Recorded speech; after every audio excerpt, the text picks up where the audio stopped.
Happy Sabbath. How are you all? I hope you all enjoy your week. Tonight, I pray that the Lord will continue to bless you, keep you, and may His face shine on you and give you peace. And may His love be felt by you and His protective arms surround you. You know, last week, we studied chapter 7 of Genesis, and it was a description of the flood. It was such a frightening scene.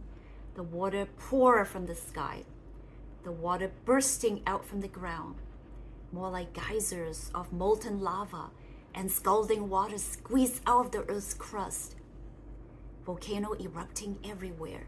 The earthquake, tsunami swell, destroyed lands and killed man and animals. An unprecedented phenomena. The beautiful, lush world that we talked about was gone. No living things left, except 8 persons and a fraction of the pre-flood animals. Can you just imagine how Noah and his family felt when they walked out of the ark? They probably saw wreckage, desolation. They felt the quietness, perhaps eerily quiet, maybe even silence. Wow, it would be frightening, wouldn't it? Later on, I will read to you how Ellen White described the frightening scene. Right now, we will study Genesis chapter 8, starting verse 1, which will tell us what happened after the flood recedes and what did God promise to Noah. So let's read. Verse 1 to 3. Then God remembered Noah and every living thing and all the animals that were with him in the ark. And God made a wind to pass over the earth, and the water subsided. The fountains of the deep and the windows of heaven were also stopped. And the rain from heaven was restrained. So the rain had stopped, and the water no longer bursting from the deep. And God sent a wind to dry the earth, so that water subsided. The whole world only left 8 persons, and some animals, some birds, and sea lives.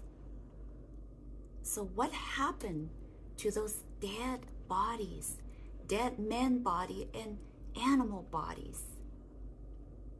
According to Ellen White, as the water gradually receded, the hills and mountains appeared and could be seen. But these mountains were surrounded by huge, muddy ocean.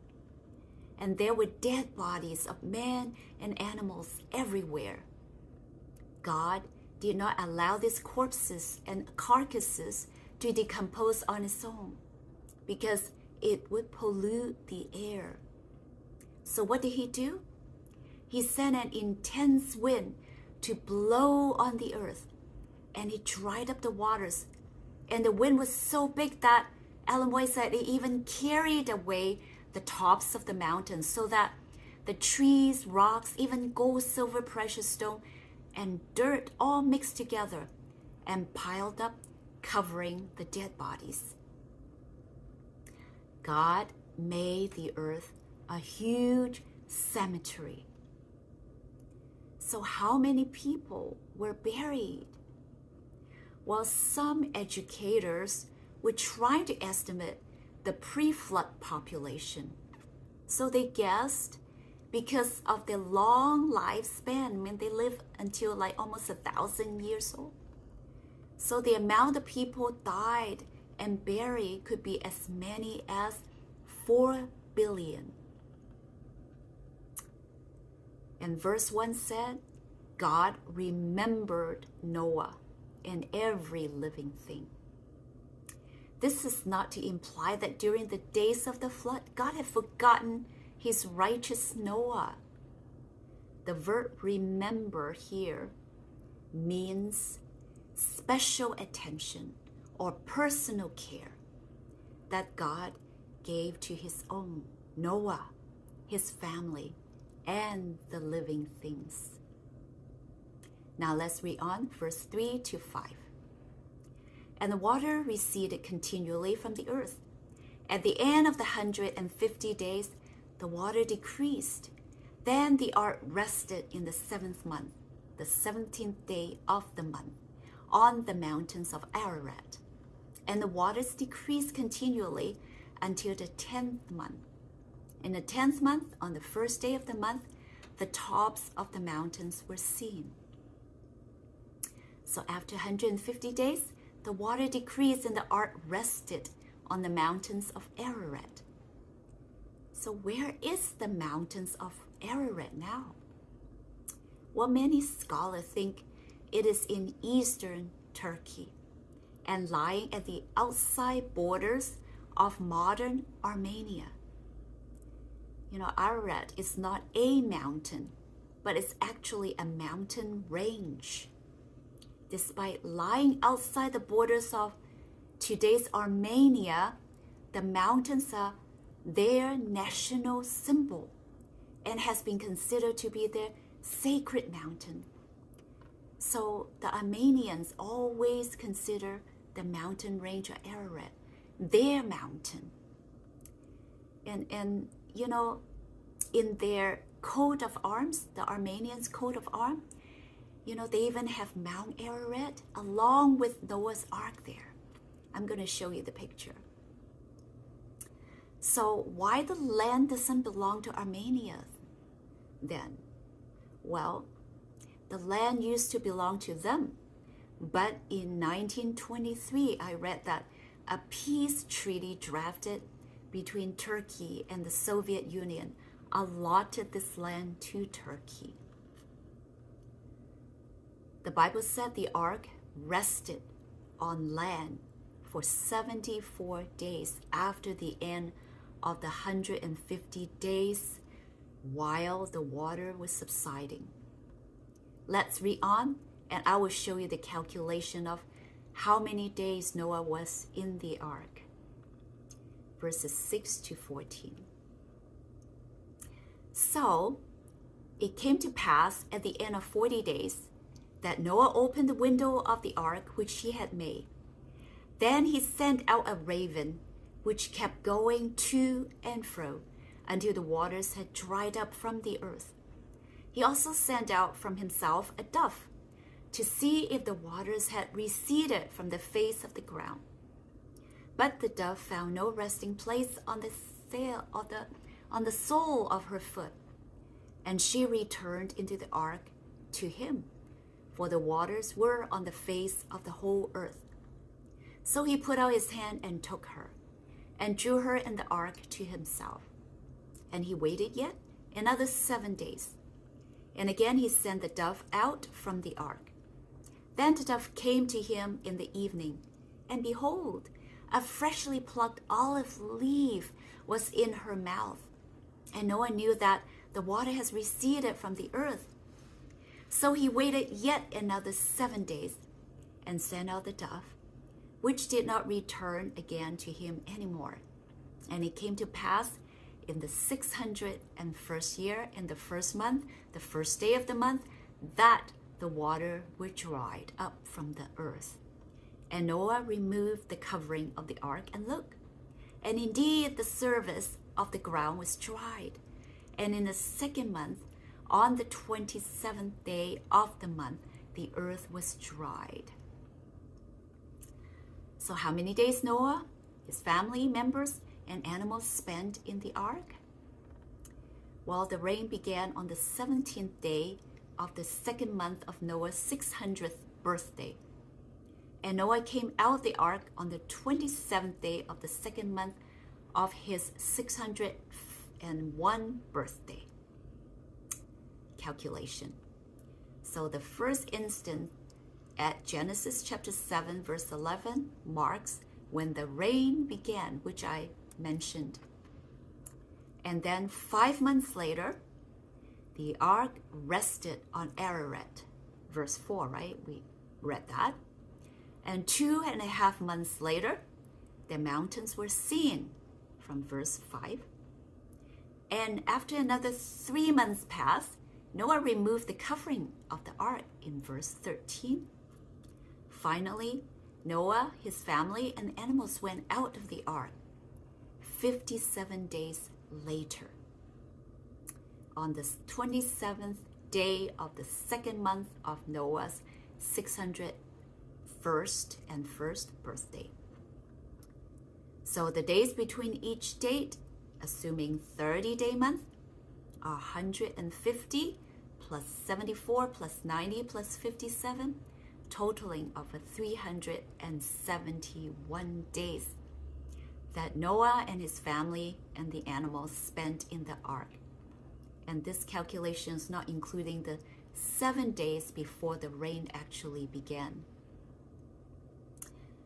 So why Noah sent out raven? Well, Noah used raven to determine whether the land was livable. Even though the ark had run aground, the question would have been whether or not the other land was dry or still in the water. A raven by nature will fly directly toward land. Remember the verse said that the raven was going to and fro until the water dried. So as Noah watched day after day, and the raven flying back and forth to Noah, he could determine in which direction the dry land was appearing.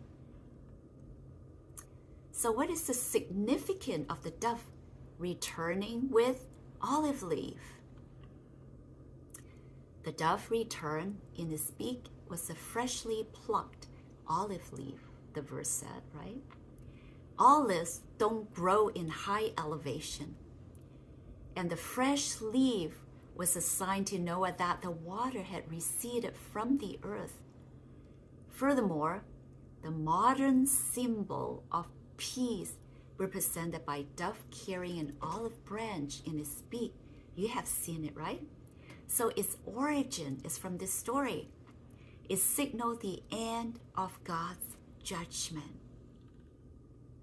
Let's read verses 15 to 19. Then God spoke to Noah, saying, "Go out of the ark, you and your wife, and your sons wives with you. Bring out with you every living thing of all flesh that's with you, birds and the cattle and every creeping thing that creeps on the earth, so that they may abound on the earth, and be fruitful and multiply on the earth." So Noah went out, and his sons and his wife and his son's wife with him.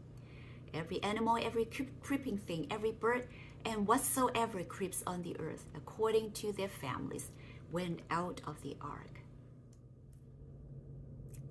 Noah was told from God to go out of the ark. Go out, this phrase is symbolic. We Christians interpret the flood as a type of Christian baptism, according to 1 Peter chapter 3, verse 20 and 21.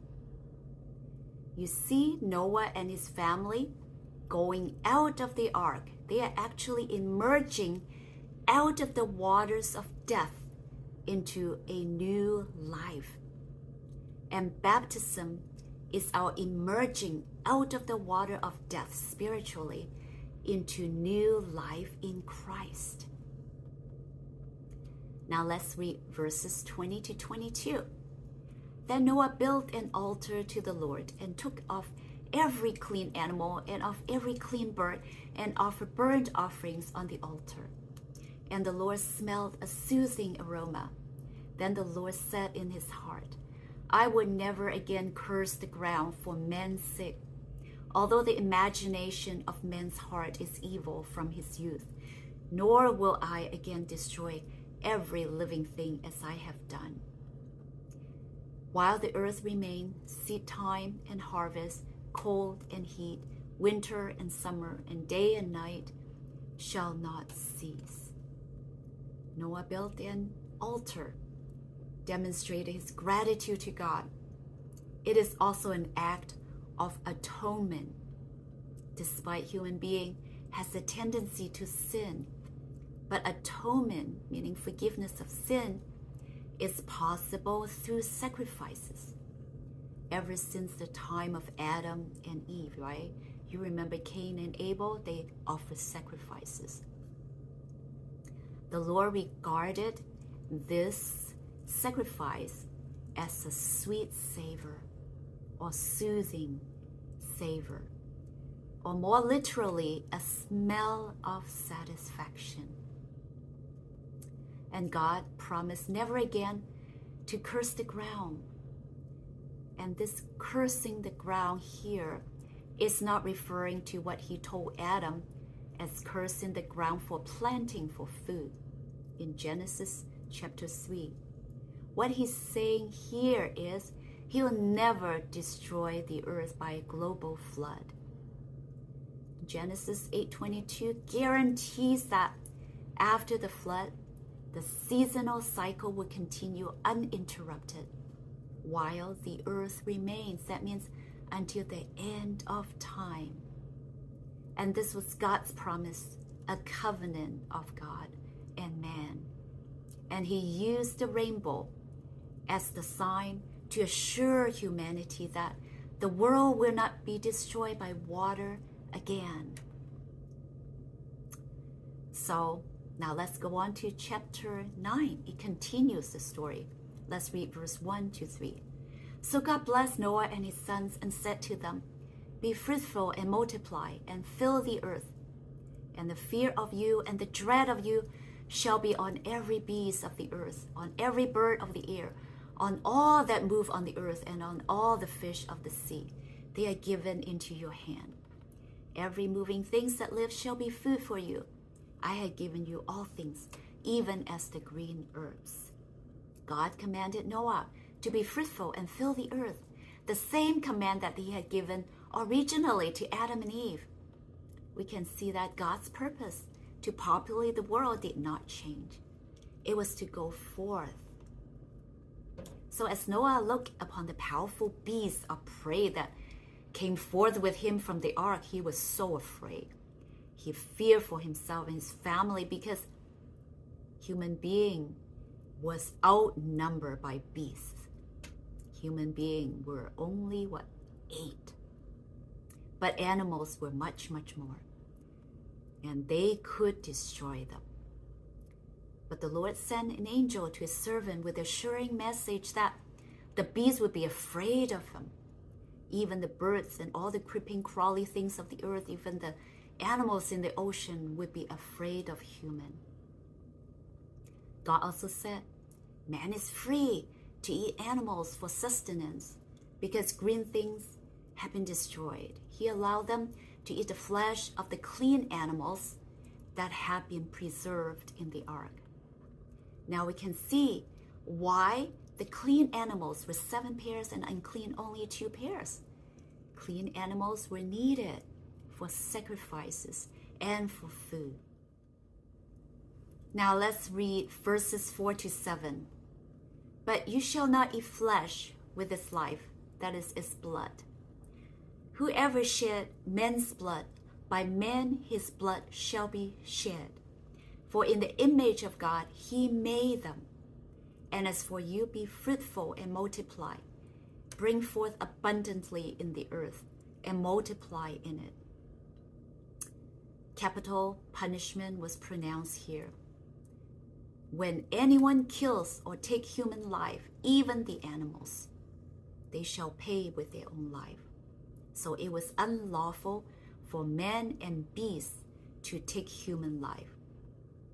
Let me read to you in what Exodus say and what Leviticus say. If an ox gore a man or woman to death, then the ox shall surely be stoned, and his flesh shall not be eaten, but the owner of the ox shall be acquitted. And this one is regarding human who murder another human being. Anyone who takes the life of human being is to be put to death. So now man was allowed to eat meat. But although they were allowed to eat meat, God told Noah that they cannot eat flesh with blood because blood represents life. Let's read on, verses 12 to 17. And God said, "This is a sign of the covenant which I make between me and you and every living creature that is with you. For perpetual generation, I set my rainbow in the cloud, and it shall be for the sign of the covenant between me and the earth. It shall be when I bring a cloud over the earth that the rainbow shall be seen in the cloud. And I will remember my covenant which is between me and you and every living creature of all flesh. The waters shall never again become a flood to destroy all flesh.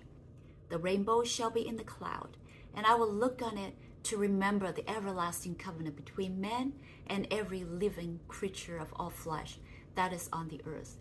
And God said to Noah, "This is the sign of the covenant which I have established between me and all flesh that is on the earth." The sign of the covenant, the rainbow, is the perpetual symbolic reminder of this covenant promise. Just as circumcision of all males would be the Abrahamic covenant. So just now I mentioned, what does the earth look like at this point after the flood? I'll read to you what Ellen White said. "The earth represented an appearance of confusion and desolation impossible to describe. The mountains, once so beautiful in their perfect symmetry, had become broken and irregular. Stones, ledges, and ragged rocks were now scattered upon the surface of the earth. In many places, hills and mountains had disappeared, leaving no trace where they once stood, and plains had given place to mountain ranges. These changes were more marked in some places than in others. Where once had been earth's richest treasures of gold, silver, and precious stones, were seen the heaviest marks of the curse. And upon countries that were not inhabited, and those where there had been the least crime, the curse rested more lightly. At this time, immense forests were buried. These have since been changed to coal, forming the extensive coal beds now exist, and also yielding large quantities of oil. The coal and oil frequently ignite and burn beneath the surface of the earth. Thus, rocks are heated, limestone is burned, and iron ore melted. The action of the water upon the lime adds fury to the intense heat and causes earthquakes, volcanoes, and fiery issues. As the fire and water come in contact with ledges of rock and ore, there are heavy explosions underground, which sound like muffled thunder. The air is hot and suffocating. Volcanic eruptions follow, and these often failing to give sufficient vent to the heated elements. The earth itself is convulsed. The ground heaves and swells like the waves of the sea. Great fissures appear, and sometimes cities, villages, and burning mountains are swallowed up. These wonderful manifestations will be more and more frequent and terrible just before the second coming of Christ and the end of the world, as signs of his speedy destruction." So after studying this, what does this chapter and a half teach us about God's character? In the midst of this fierce judgment against the violent crime of man, God is still loving. He showed his tender loving care to Noah and his family. He told them that not to be afraid. He will be with them.